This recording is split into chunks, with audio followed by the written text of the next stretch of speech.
We are live. Let's get it started in 3, 2, 1.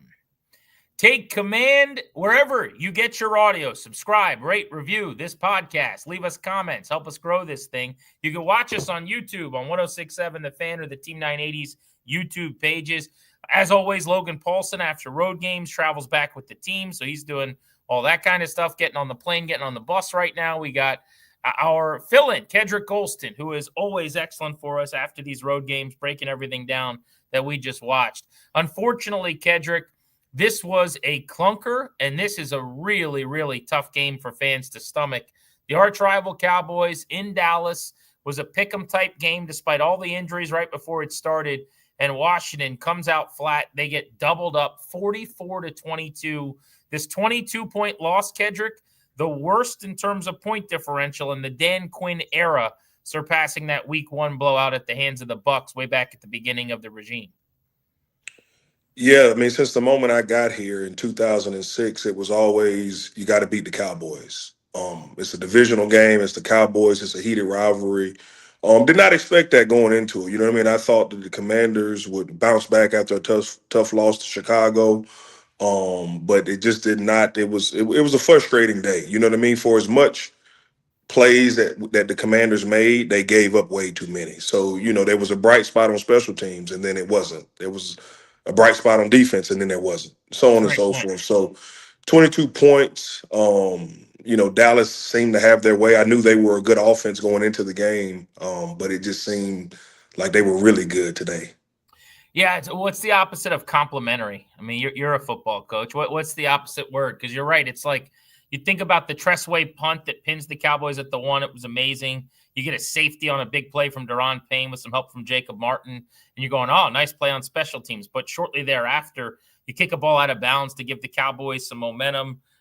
And, you know, you give up a big 30-plus yard return early in the game as well. So it's not like you can even say special teams came out well. But we've talked so much about bad starts. Dan Quinn this week in his press conferences ad nauseum was asked about this, talked about they're working on starting faster, playing better on the road. They come out, and in 5 plays into this game, they'd given up a touchdown. Then they went 3 and out on offense. It happened again. And they got their bacon saved by the punt to the 1 and Payne with the safety. So they kind of quelled some momentum, and they actually took a lead with a touchdown drive at one point, 8-7, went for 2, could have been 10-7, but fell behind thereafter. But another really bad start on the road, Kedric. This is like we're a half season in now. This is a theme. This has been the thing all year long for them. Yeah, I mean, you know, I know that staff over there tries to figure any and everything out, right? They leave no stone unturned of how they schedule their days, how they go about practice. You know it's being addressed because, like you said, Dan Quinn is talking about it in his press conferences. But at the end of the day, you know, it's kind of one of those things. The more that you press about something, kind of the more it gets magnified. So at the end of the day, whether it's the first play of the game or the 51st play of the game, right, it's still football, right? And it goes back to where are my eyes supposed to be? Am I communicating? Do I have proper leverage? So on and so forth. So we could sit here and talk for hours trying to figure out how and why. But at the end of the day, you go out there, you practice, and when they drop the ball, when the opening kickoff happens, you got to be ready to play. You know what I mean? And there's probably going to be a lot talked about because Sean McVay and the Rams go out to, you know, they go across the pond on an unconventional schedule and kick butt. And now watch, everybody's going to do that, right? So it's just one of those things where you kind of got to know your team. Each team is a little bit different. Each week is a little bit different. But you have to figure those things out so that the Commanders can start faster. I think it's always easier to break these games down kind of just by phases. So let's do it that way. Let's just start with the defense, right? I think it's more complicated on the other side of the ball. But unfortunately, it's not that complicated on defense. Yes, they've got some injuries they're dealing with. Their best pass rusher, Dorrance Armstrong, didn't practice this week, ended up being listed questionable, playing in the game, and then injuring the very same hamstring that kept him out throughout the week pretty early on and didn't play. I thought from a pass rush standpoint, in moments, Jacob Martin was noticeable. Von Miller did some okay things. They weren't bad. I'll be curious to see the pressure rate. But this defensive performance wasn't close to good enough. They end up getting gashed for 410 yards. They give up 6.6 per play. The big problem for me is they didn't stop the run. You know, you got to make the Cowboys one-dimensional kid. They ran for 152. Javonte Williams breaking tackles. And the play at the end of the half where he broke 3 tackles and rumbled for 33 when they're trying to set up for a field goal. And now they get the ball down to the 2 and burn a timeout to get an extra touchdown. I mean, that was the backbreaker to me, where it was a 72-yard drive that took, like, quite literally, 35 seconds off the clock for the Dallas Cowboys. I mean, that was an absolute killer. But regardless, you can't get gashed in the run like they did, 152 net. And then through the air, it was just too easy. Dak Prescott in the game, 264 and 3, a rating of 139 incompletions. And they really took their foot off the gas pedal for almost a quarter in this game. Yeah, I mean, the Dallas offense was super efficient. You know what I mean? And if they wanted to run it, they were able to run it. And obviously with George Pickens, CD Lamb had I don't know if it's a career day, but he had a heck of a day, right? And then as your complimentary receiver being George Pickens, right, that's a pretty good group. And Dak is arguably playing some of the best quarterbacking of his career. That being said, it's hard to play defense when you're giving up chunk plays. When you're giving up 30, 40 yarders, it allows the offense to, one, be super confident, two, it doesn't expose them to the mistakes that offenses normally make. So it's disappointing because we're starting to kind of see a trend with the Commanders defense as far as giving up big plays and not on a consistent basis being able to stop the run. I want to go Marshawn Latimore next. He gets called for 2 pass interference penalties. The first one was almost 40 yards, set the Cowboys up at the 2-yard line, 1st and goal. I'll be honest, I didn't think that was a PI. There was a lot of contact, but it was hand fighting, 2 physical dudes. You see it all the time in the league, and it's called, I mean, it's certainly called some, but I would say not at, less than 50% of the time. What did you think? Be honest. Was that a PI in your mind? I mean, I think it's what you hear at whether at every high school football game, every youth football game, every college game, even though it's not the rule at those levels, is he didn't turn his head backwards. He didn't go look for the ball. I think the coverage was good, but we all see that last step of did he try to look for the ball or didn't he? And that's why I thought they threw the flag, because he didn't turn back and look for the ball. That being said, you got a 6'5" receiver that is arguably as talented as anybody in the league. I feel bad for the cornerbacks. Now it's the job that they have to do, but if you're not able to touch them, initiate contact, it's pretty much virtually impossible to cover them, especially when they can put their hands on you. So it's unfortunate that happened, because that was a big play. And offenses know that, right? They figure if they got single coverage on the outside, either they're going to catch it, it's going to get thrown out of bounds, or it's going to be a pass interference, right? So the odds are in their favor. But it's just too many big plays, and regardless of when they happen, they just have to figure out a way to give them safety help over top or some type of other option. Well, to that point, so it was a 37-yard PI. The other PI he got called for was very obvious. I mean, it was just he was out of position and basically bear hugged CD Lamb for an 18-yarder, preventing him from like a dig route in the middle of the field. So it was 2 for 55 in this game. On the season, he's been flagged 8 times. 7 have been accepted, 6 auto first downs. Here's the deal on Latimore. He's very, very physical. Like, this is the player he's always been. The league is changing some, and I do think it makes it harder for him. Like, even if he was still at his apex, I don't know if he's still the same guy he was 5 or 6 years ago. It doesn't seem like it, but I'm just a boy on a couch. What do I know?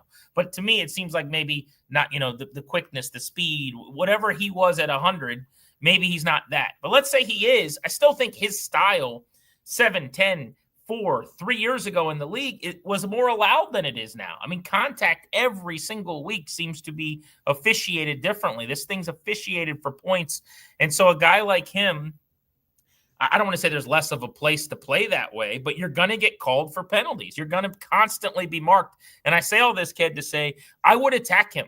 The Cowboys obviously did. We have seen multiple teams do this, where they draw this up to get man coverage, to get him on an island, to try to get somebody down the field. You mentioned Pickens, this kind of big jump ball, contested catch guy. If I'm Washington, I'd use Terry off on him if he's on another team, because he's going to do that Legion of Boom, old school Dan Quinn kind of grab and go thing. We saw it with Benjamin St-Juste, honestly. It's not like St-Juste would just get toasted all the time. He was just so physical and handsy, he'd get flagged a lot.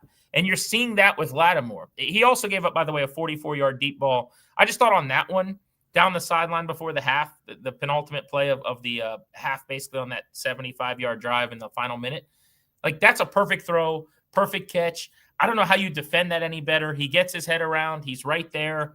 He kind of rips at the ball. It doesn't come free. But like he's going to get roasted all week. And a lot of it's going to be fair because it was not pretty. Missed tackles or, third and I think it was like 13 to start the game. 3rd and 8, he gave up a 13-yard completion with little coverage. But I will say the one penalty at the goal line, the 44-yarder down the field, the stuff that's going to be put on posters, I just don't know how fair it is. I didn't think it was as bad as it looked. Yes, it's a problem. And yes, I would go right after him, just like teams are, because he has become a bit of a liability. Yeah, you took the words right out of my mouth. I was literally going to say the Legion of Boom, right? And they were so physical. We used to say back then in 2012 to kind of that 2015 was they know they're not going to call pass interference every play. So they just were going to be super handsy at the line of scrimmage, down in and down out. And understandably, we're going to get, 2 or 3 pass interference calls. As I said, the difference was they wasn't giving up the big plays otherwise. You know what I mean? So you can kind of take some pass interference. It's kind of like an unwritten rule defensively. I'd rather take a 15-yarder than give up a touchdown, right? And so you kind of know that going into it. It's hard to say. Maybe it's scheme, maybe it's, maybe there's something that Latimore is giving up. And obviously, people age at different rates. He comes out there, they obviously still have confidence in him as a player. But it seems like I talked about earlier, is his name is being brought up week in and week out for the pass interference calls, for the getting beat, right? And when we brought him here, it was to be a shutdown corner, right? And maybe that was not fair to him at this point in his career with the kind of injuries he's been dealing with, But at the end of the day, you know, we got to do better as a defense in order to not put him specifically in those situations down in and down out. So I actually think that's a really good point. Kedric Golston just brought up, former long time, at one point in time, the longest tenured Redskin who was here for a decade. But I think that's a big part of this conversation with Latimore. Like if this was Mikey Sanders still in year 2, or Trey Amos who's a rookie, or even just like a veteran who's scuffling, Noah Benogany or something, who you're paying $4 million to, it's one thing. I think the reason there's so much vitriol and the reason, fair or unfair, that the fans have kind of made him the punching bag, in addition to the struggles and the performance, is heavy lying the crown here. He makes all the money. I mean, when you look at the team and like the size of contracts, his value of deals, $97.6 million. He's got the biggest contract on the team. Terry at 97, Payne at 90, Tunsil at 75 behind him. But, you could look at other things like annual average value, right? Where McLaurin is number 1, or you've got Tunsil and Payne, but Latimore is right there at 19.5, top 5 in that category as well. They traded a lot to go get him. I mean, they gave up mid-round picks. They gave up 3 picks to get him. And then this offseason, they opted into bringing him back. So it's kind of like they've made 2 decisions on him. The first, to give up the picks. You could have let him walk, no guaranteed money this offseason, and said, it didn't work out. And then use that $19 million this year on the corner market. They said, no, we're fine. We really like this guy. We think he's really good. And they paid the $19 million for him rather than getting younger and maybe quicker at the position. And so I think, just speaking from the fans, I think that's where the frustration comes from. You gave up the picks. You doubled down on the move. He makes a ton of money. And week in and week out, not only is he not an asset or a strength, it feels like you're trying to figure out how to mask where he's at and it, almost treat it like a deficiency. And it just feels like that can't be the case when you're committing this type of resource to it. Yeah, I mean, and that's kind of one of those things, was when he was in New Orleans, we saw him from afar, right? So outside of the fights with Jameis Winston and Michael Evans, right? Yeah. We saw the big plays that he made, right? So that being said, maybe because he is so talented, maybe he is in a lot more on an island one-on-one, right? And maybe it's really hard to be on an island as a defensive back, right? With the type of receivers and offenses that we go against. And so maybe he's being overly exposed from a scheme standpoint. I'm not in those meetings. I'm just throwing that out there per se.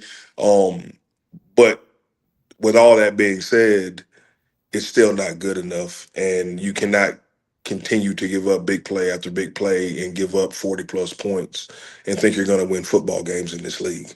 Yeah, so let's look at the biggest plays they gave up. It was a 74-yarder, Dak to CeeDee Lamb on the first play of a drive from their own 26 for a touchdown. On that play, it looked like Latimore was playing the ball, had his eyes on the ball, and was almost playing for a pick, thinking the ball was coming to him. And he kind of loses track of CeeDee, who cuts him off right in front of him, catches the ball on the run, and scores a touchdown. Meanwhile, Latimore wipes out Quan Martin, who's in coverage as well. So you've got two dudes colliding as CeeDee catches it and scoots by. That was the biggest play of the game and hopefully of the season, 74 yards allowed there.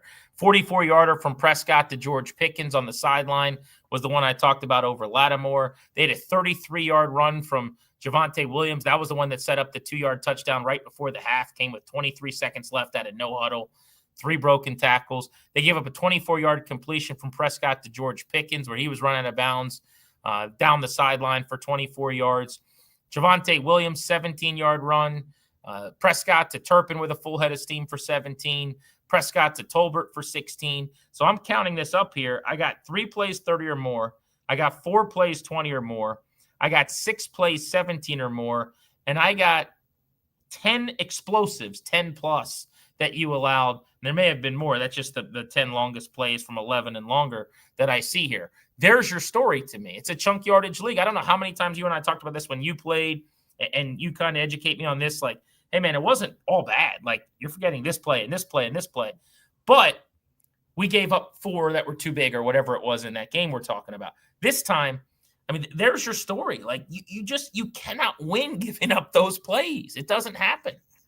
No, you said it best. The fact that you went on that list for about 8 seconds lets you know how many big plays the Dallas Cowboys had. And then, the 74-yarder to CD, they were in some variation of cover 2. Obviously, the middle of the field is open, and you could tell they practiced that play because as soon as CD passed the linebackers, he threw his hand up in the air as if that's the way that they drew it up, right?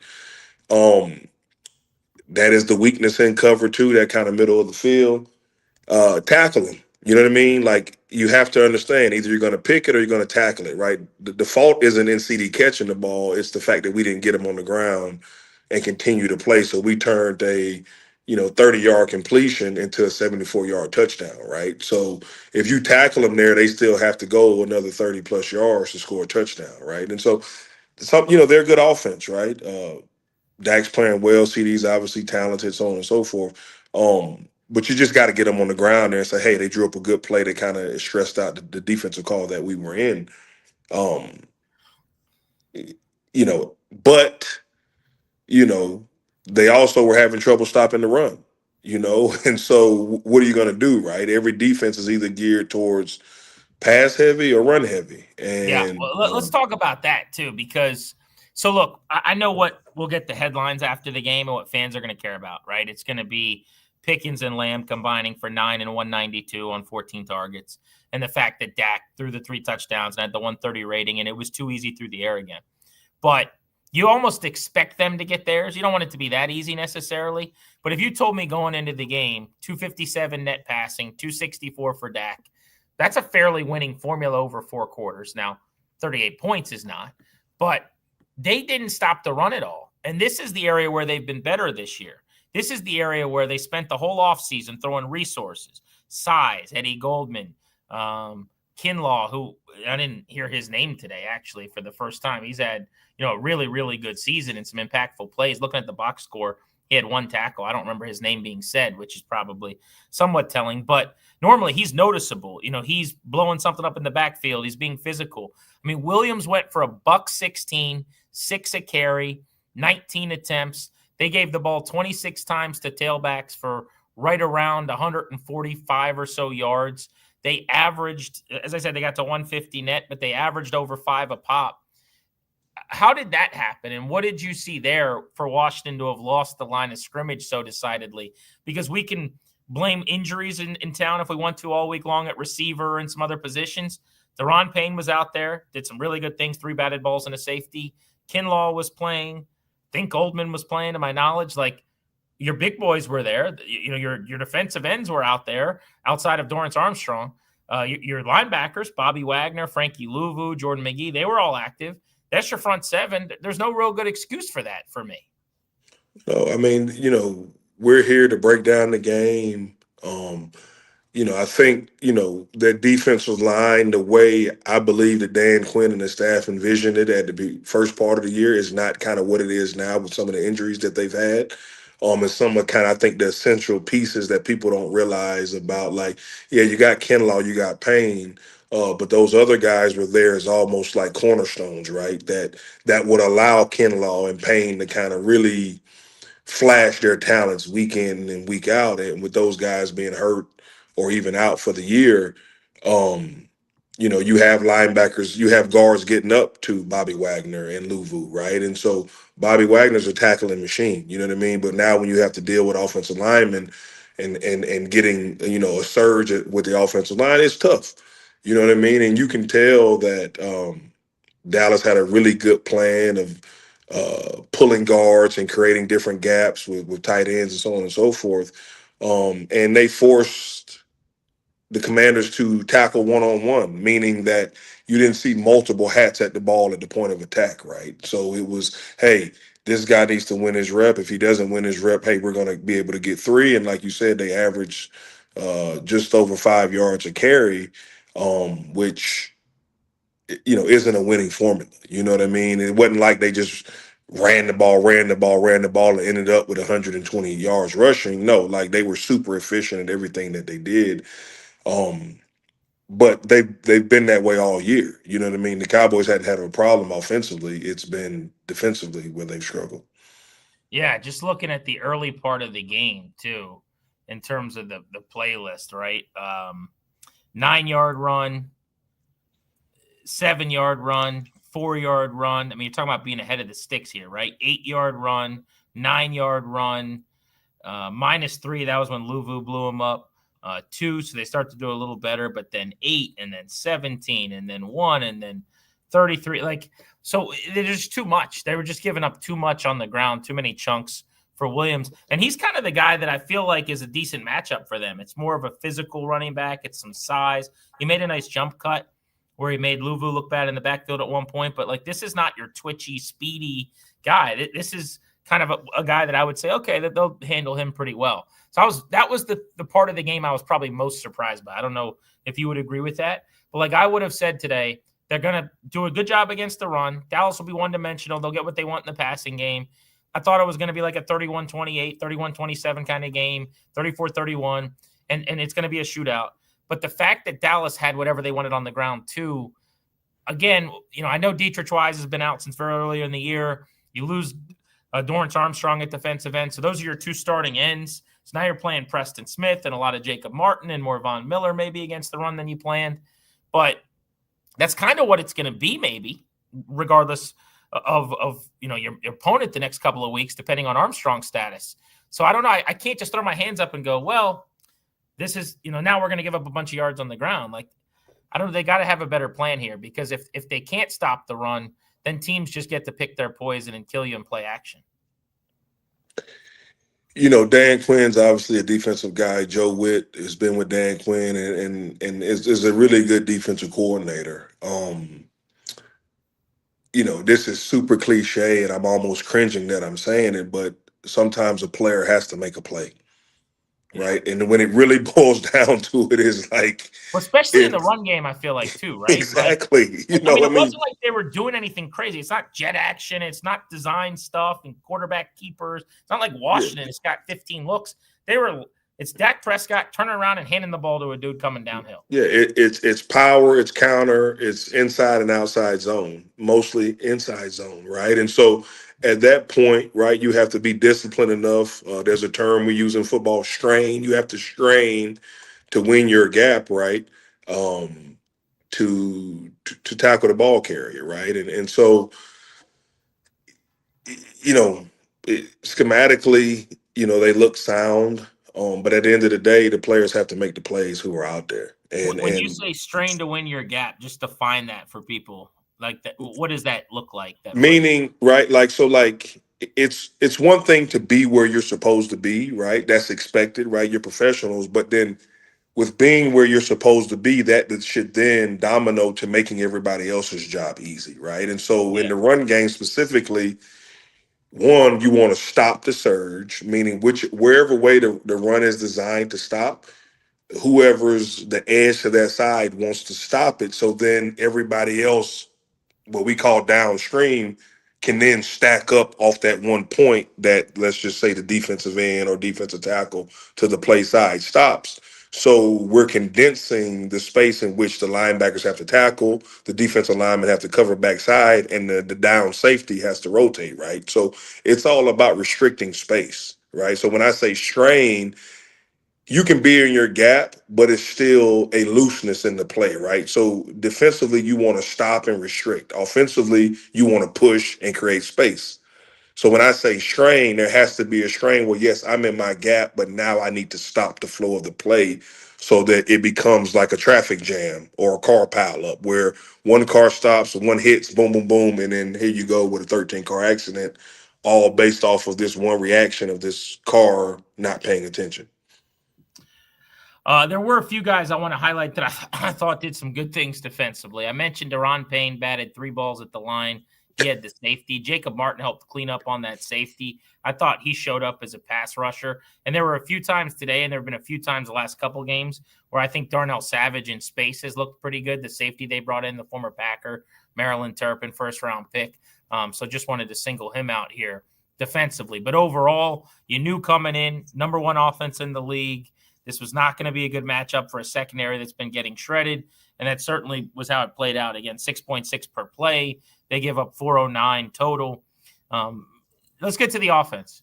So we'll start with the Jaden Daniels injury. This is scary. It's the second time in 5 weeks he's hurt. It's the other leg. Looked like a hamstring that, it was announced as a hamstring after. He was kind of grabbing the back of his leg. He couldn't really bend the leg. It seemed like he was kind of stiff, hobbling off. He did end up jogging out of the blue tent after giving his mom a thumbs up into the locker room. So that was encouraging. Look, we're not doctors, but how much of a factor do you think was like the game was nasty, maybe out of reach, and so you just kind of shut him down as opposed to the severity of the injury? Like, how should we be thinking about this? Obviously with a young any player, right? Specifically Jaden, right? And the past history of this organization and quarterbacks, right? Like we're super sensitive to anytime one of our quarterbacks are on the ground, right? Especially when they've shown the ability to be game changers week in and week out. I think it's good news that it is a hamstring. It's a soft tissue. Hopefully it has nothing to do with his knee. We're not doctors.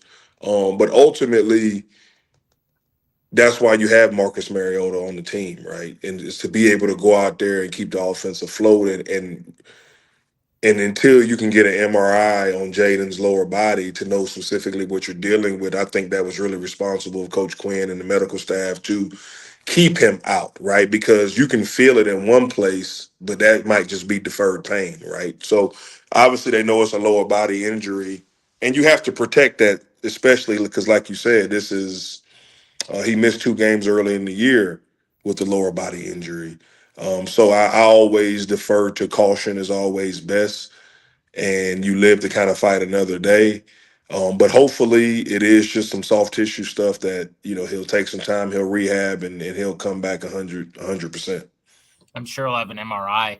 You'd have to imagine first thing in the morning back here in the DMV as they fly back from Dallas late tonight.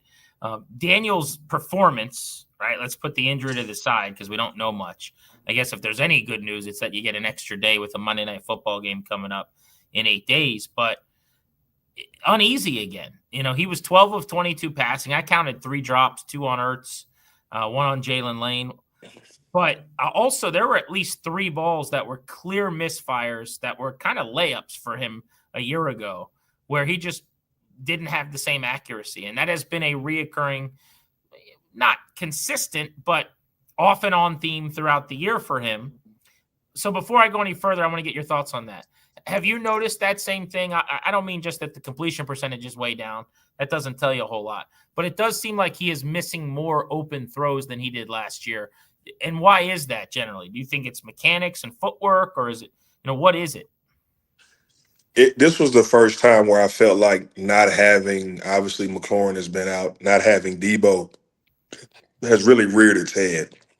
Um, Quarterbacks and the passing game in general is all based off of timing, right? And I'm totally speculating based off of the game that everybody watched, but you could kind of hear him if you read lips, not hear him, but see his lips saying, hey, you were supposed to sit that down earlier, or you were supposed to keep going. That being said, it looks like he's missing, and he might be missing, right? And I'm no quarterback guru. Some would say he's throwing off his back foot, or he needs to step up or get his elbow inside. That's neither here nor there. Jaden Daniels knows how to throw the football, but you can tell with the inconsistency of availability from the receiver group is starting to show in the passing game, because those guys practice so much and the timing is so important that they could go out there and just with their eyes closed and run routes and get spots and get completions because they rep it so much. But when you've had the turnover in that room that they've had, you can kind of see that they're not as fluent as you would hope that they would be at this point in the season. Yeah, they're totally true. The couple that I remember, that the reason I even bring them up, like it's Ertz, who he had such a good rapport with last year, and has been. Now he doesn't practice a lot. He gets a lot of those veteran days, and he's got nagging things, and that could be a factor. I've been of the belief, this is my own working theory, whether it's the Terry situation, Debo more recently, now Ertz. I do think the fact that they never really have days where their offense actually gets to practice together is a negative thing, and it's part of why they start slow in some of these games. But you saw like one of those, Ertz kind of settled down, where maybe Jaden thought he was going to keep running or something. There was one where Lane's coming back to the ball and he just misses him on the sideline wide. Lane has not missed any practices all the way back to camp. He's probably caught as many targeted throws from Jaden as just about anybody on the team. So, yeah, that part was surprising to me. And for the second time in as many weeks, Ked, careless with the ball. Now, I don't know if it happened simultaneous to the injury, or, if you give up the ball because you feel your hamstring pop, or, God knows what happened. But last week, lest we forget, the game ends against the Bears on a careless, rainy fumble. And here we were this week after that was the philosophy all week long: protect the ball, ball is life. And Daniels, who I just love how he handles himself. I love how he acts in the locker room as a leader and at the podium, talking about, and I don't even think it's true, but he said, I cost us the game. I can't do that. I put us in a bad spot, whatever. He coughed up the ball again on that play. And I think it's going to go kind of untalked about because of the injury maybe. And who knows if it was just because of the injury. But that's twice in 2 weeks where it's ball handling in the backfield on plays. It's not like you're getting hit from the blind side. Like you just can't fumble there. Obviously, that play is super disappointing to the Commanders fans, to Jaden. To me, I focus on his response, man. You're talking about a second year player that's taking full accountability for this organization, right? I loved that. And that's when you say he is a franchise quarterback, right? Mentally, right? He's still a young player physically. You know what I mean? And now he's dealing with a little bit of adversity in the NFL, whereas last year we didn't really have any expectation of him, right? And he ran around and won games last second. This year, we think they're just going to start right off at their peak power, and that's just not how football works, right? Each year is a little bit different. The way offenses call themselves are a little bit differently, but the thing, as a fan of the Commanders, as a former player, as somebody that is in this area, for that young man to take responsibility, being fair or not, is what you want to hear, because he understands who he is to this team and to this city. And, it means a lot to him, right? So, when you get hurt and you feel certain things, who knows why you drop balls? It's easy for us to say, hey, that can't happen. We know that can't happen, right? He's not perfect. We can't expect him to be perfect. He'll learn, he'll grow from this. And at the end of the day, once they right this ship, this will just be a blip on the radar in his career. You know what I mean? But the fact that he responded the way that he is in the press conference and post game lets me know that he is the man for this city and this organization. Totally agree. Kedric Golston in for Logan Paulsen. I'm Grant Paulsen. Even though some of my anxieties are kind of showing up in year two, like one of my big concerns coming out was his durability and just, his size and the shots he would take, frankly, in the pocket, but as a runner as well. And that really wasn't problematic last year. He played in every game. Now, I would make the case looking back, he probably should have sat for about a month when he had a broken rib. And then the conversation might be different that he missed 3 or 4 games in his rookie year with an injury. But he obviously missed 2 with a knee injury, was out for a few weeks, missing practice and whatnot. Now you've got this other injury. We'll see. Hopefully he's back against Kansas City, doesn't miss any time. But that's at least 3 things in, less than a year and a half that have happened. So like that insecurity of mine or anxiety is kind of coming to the forefront. You've seen adjustments get made, taking some things away maybe, or making things a little more complicated in the passing game. The accuracy has not quite been the same, but I say all this to say it's funny. I think I might even feel better about him, like long-term, despite whatever natural regression is happening or whatever you want to call this year, because he's answered the bell on the stuff we were just talking about. Like, it's really easy to be the man as a front runner. It's really easy when everyone's telling you how great you are to just like soak it up. I've seen it. I've covered it. Like, it's the best when everybody loves it. We lived it. Yeah, exactly. But like, what happens when S hits the fan? What happens when the walls cave in? And like, for this guy to go to the podium and be like, that was on me. I didn't focus enough on that play. I lost us the game. Now, again, I don't even think that's the reality of the situation. But like, not every young quarterback does that, can do that. And those types of things, just his general maturity, how every press conference, while he doesn't say a lot, he's not like a reporter's dream or a media guy's dream because it's very boring a lot of the time, but he says everything exactly like you'd want him to. You know what I'm saying? Like, he just seems like a really, really good, genuinely football obsessed guy. And like, I'm in. I'm because of how he handles some of this adversity. At the same time, we got some things now to clean up here that didn't exist a year ago at this time. If I'm not mistaken, and you probably know this off the top of your head, last year he was, from an accuracy standpoint, like off the charts, if I'm not correct, right? And a year ago right now, Ked, he had like a run where he had like 4 games in a row of like 70 to 90% complete or something crazy. Like, right. The ball hit the ground, it was a story. Yeah. So there was obviously was that sustainable? You know what I mean? And obviously he did it at a 4-game clip, right? And in the league, you say, well, if you can do it for 4 games, you can do it. But sometimes there is a little bit of regression, right? And we can talk about, Terry with the contract stuff, now with the injury, Debo coming over, some of the other stuff in that room, and not to mention, the offense looks a little different just to me. You know what I mean? It doesn't look like it looked last year. And maybe this is just what do you mean by that?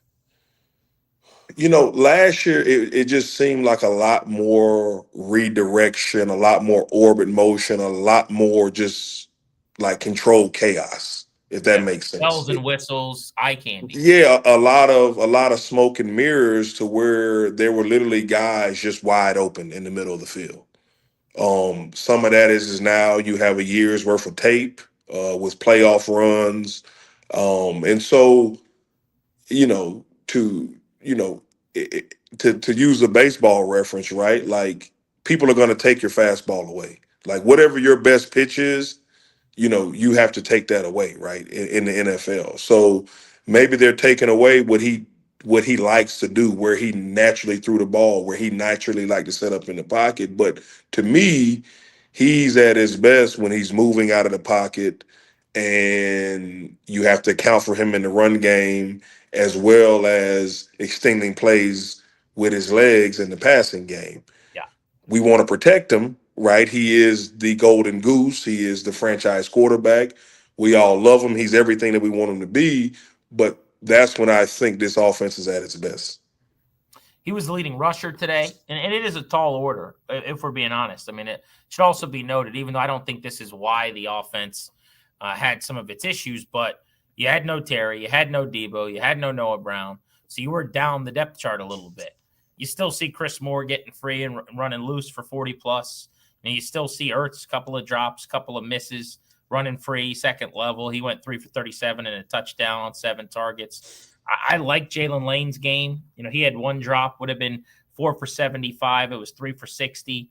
2 other targets other than the drop. One was the misfire on the sideline. I don't remember the other top of the head, but they got something out of Robbie Anderson as well. 4 catches for 36 yards on his 4 targets in this game. He made a really nice hands catch for 13 right at the sticks on a long, like, 3rd and a mile before a 4th and short, I think it was, when Mariota missed Luke McCaffrey wide open. Interestingly, Luke, only 2 targets, no catches. I would have lost a lot of money on that with all the injuries at receiver to know that he got shut out in this game. But to that point, when they shut down Ja'Cory Krosky-Merritt, they basically started run blitzing. I don't know if you saw it like I did, but early on, Krosky-Merritt, he was averaging 6 a pop. It was like 5 for his first 30 on his first 5 carries. After that, he had 3 yards on 8 carries with 3 negative plays in there. And it seemed to me like they said, okay, not anymore. Let's turn off the valve.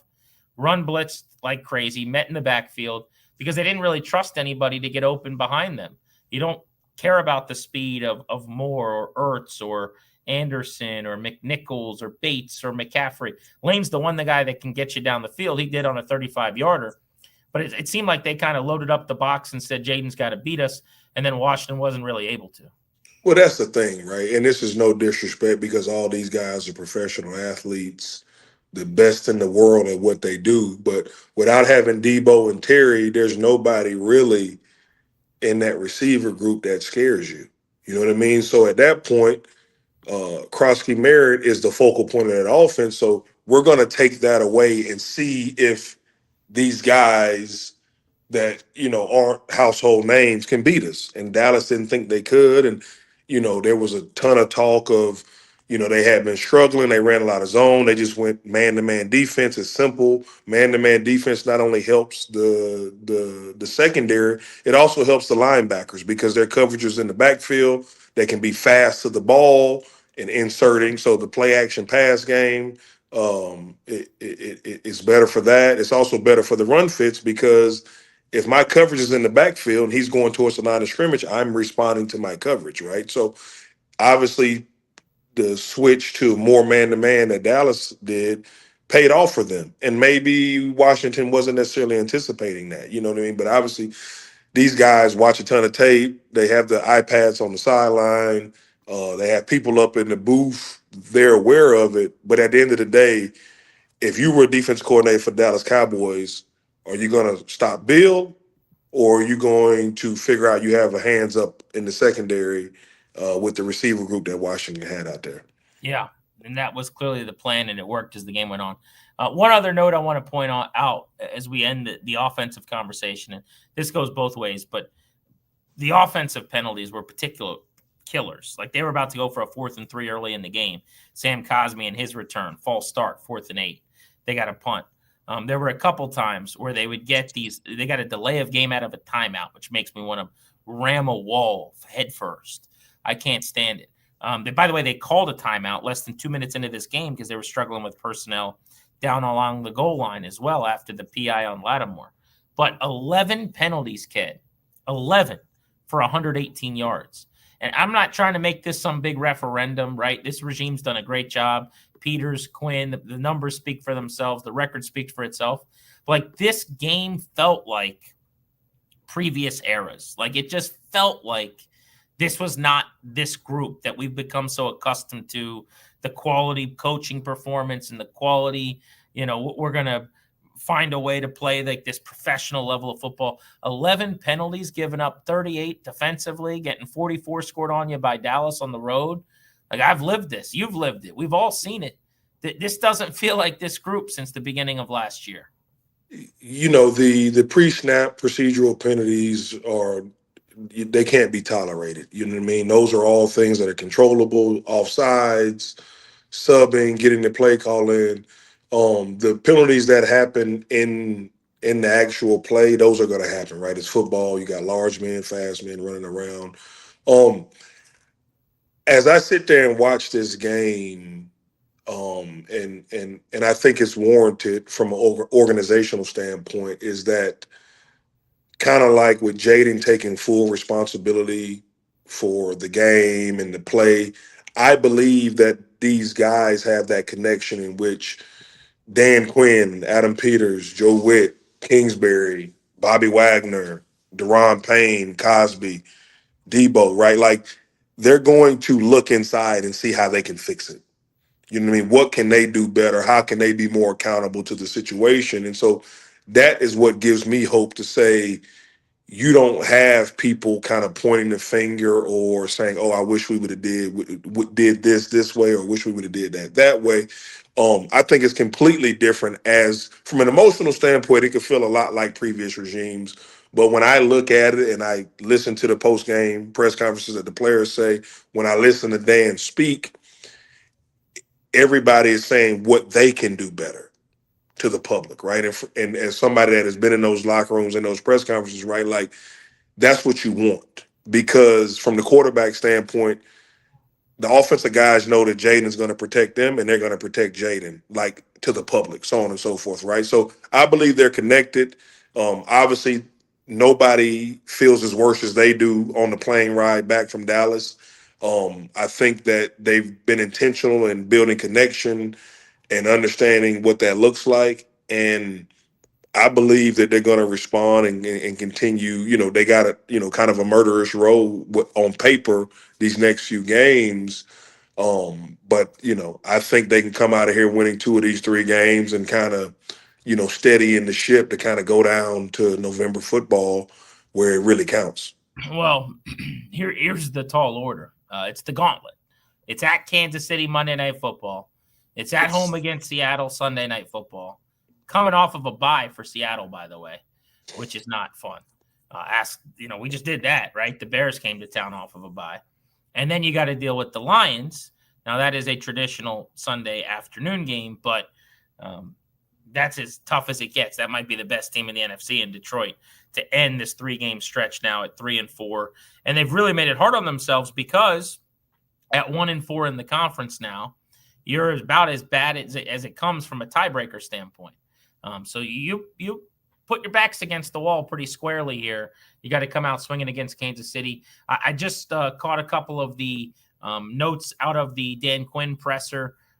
We're recording this live right after the game, and Quinn just spoke to the media, and a couple of the beat reporters said it's the most upset they've seen him since he's been here. He made it very clear. He said injuries were not why we lost this game. That's going to be his narrative and what he's going to say moving forward. But here's the big challenge for Dan Quinn now, Kedric. I mean, the Chiefs just won 31-0 today. They've scored 61 points the last 2 weeks. They're getting extra rest at home. You're going to Arrowhead, really tough place to play. And it feels like, the season's on the brink a little bit after this loss with this stretch coming up. So I guess we could end the conversation with your thoughts on how Dan Quinn will handle this week. Seems like maybe he's turning up the heat a little bit, at least publicly, with how he is talking about his team. He knows the vibe. He knows what that locker room is. He knows what he needs to do for his players to go out there and compete, right?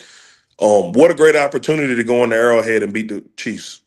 You know what I mean? Like the motivation is going to be there. It's going to be a great atmosphere, great environment. You're playing against potential Hall of Famers and Patrick Mahomes, Travis Kelce. They got Chris Jones over there. So as a player, man, we got it laid out for us to go out there and compete against some of the best to ever do it, right? And to win a football game so that we can get back on the right track. You know what I mean? So I think going to Kansas City is actually beneficial because they have all the motivation in the world outside of it being their job, but to really go and compete against some of the best to ever do it. Kedric Golston in for Logan Paulsen after every road game as Logan makes his way back. So the lay of the land for Take Command this week, we will have a pod available for you on your feed Tuesday morning. Should be up sometime Monday evening on our film breakdown of this fiasco in Dallas.